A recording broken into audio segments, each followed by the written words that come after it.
This backdrop is on the practice of democracy. And not to sound preachy, but I think we're all responsible to steward, and there's times where we really need to talk about these things. This seems like as good a time as any to talk about our playbook of democracy, given that it's the election year. Our politics in Wisconsin are extraordinarily divisive, and we're reading terrible news and hearing about terrible things in the world almost every day. So a year ago, I read this article by George Packer in The Atlantic, How America Fractured into Four Parts. He presents a model of four different narratives that evolved over the last 4 decades.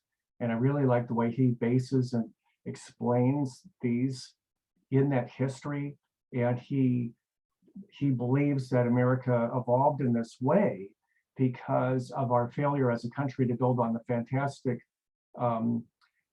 emergence of the growing middle class in post-war America. So what stymied that, or it interrupted it, was in the 60s we had the guns and butter policies, which led to the stagflation in the 70s, and then that spawned Reaganism, Reaganomics in the 80s, and then in the past 20 years we had the two undeclared wars because of exceptionalism. And so, just as an example, Free America, which is the Republican dogma, the Reaganomic dogma, champions freedom from government, unions, and taxes. And this is a kind of a supply-side libertarian worldview. The leaders mobilize anger. They facilitate crony capitalism, which I consider a terrible cancer in America. We've had terrible undermining of the rule of law, and they do these things instead of trying to figure out ways, policies to address our structural economic problems in America. Real America, according to Packer's model, has always been there. And this is the middle America that has always needed to feel that both a shiftless underclass and a parasitic elite depend on its labor. And so the ugly underlying narrative of this is white Christian nationalism. And Donald Trump really masterfully appealed to this, which again is has badly undermined the quality of our public discourse and the civility in America. And then the smart America has been born out of the knowledge industry. So a new generation of young Americans, highly educated, believe in institutions.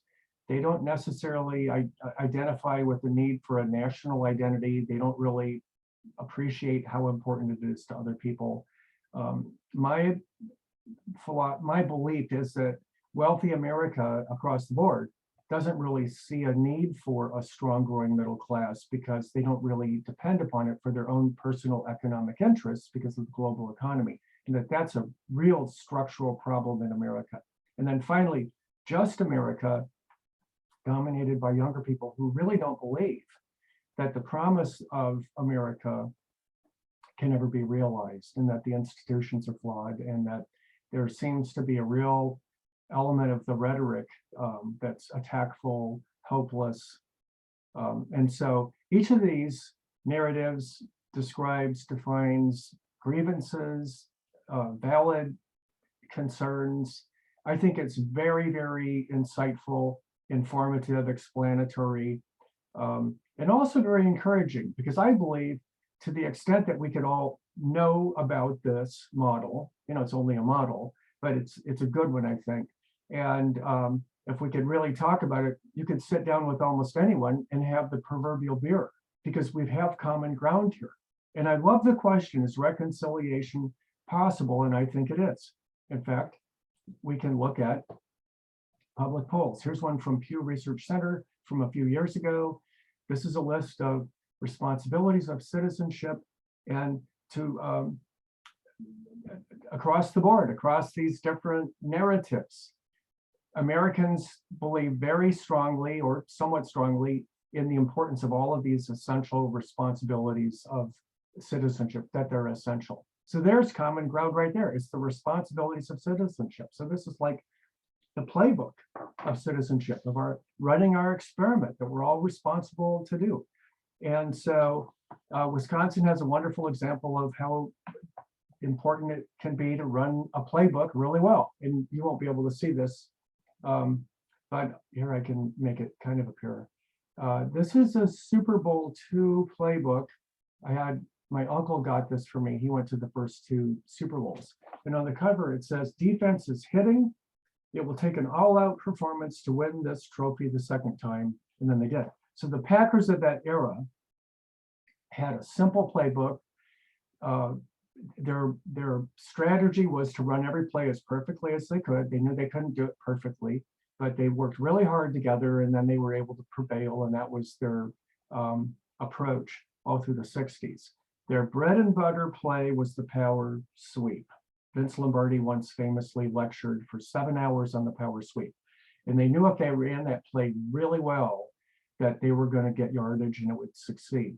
And so I like to think that our power sweep and our practice of democracy, that play is to hold each other in a high regard. And we should be hearing that from our leaders and politicians instead of the pandering and the appealing to the grievances that's sustaining the divisiveness. That we could move on from this if we had people who were in positions of leadership who appealed to the common responsibility.